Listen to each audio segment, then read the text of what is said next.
Hello Pistons fans, David Mayo from MLive here at the Palace of Auburn Hills, where tonight the Detroit Pistons are 115-103 winners over the Brooklyn Nets.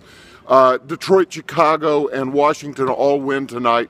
The Indiana Pacers lose to the Oklahoma City Thunder, so things tighten up as it were for the 7th and 8th spots in the Eastern Conference playoff race.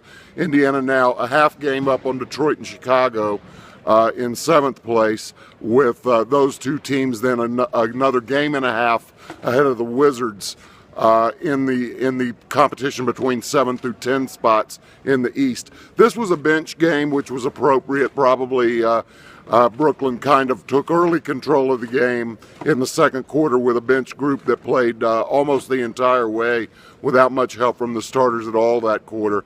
And then in the third quarter, after a 13-0 run by Brooklyn had given the Nets a 71-65 lead, the Pistons come back with Stanley Johnson.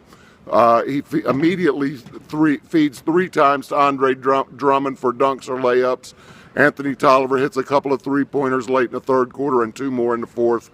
The Pistons get the game tied by the end of the third quarter, and then Aaron Baines gets 17 of his 21 points in the fourth quarter as the Pistons pull away for the 12-point win.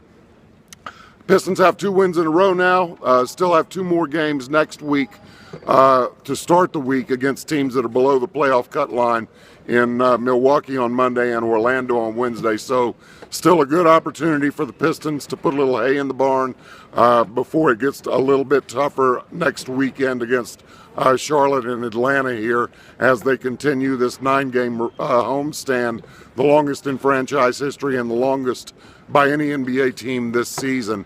Pistons now 2-1 on the homestand, and they'll try and make it 3-1 when they get back at it Monday here against the Milwaukee Bucks.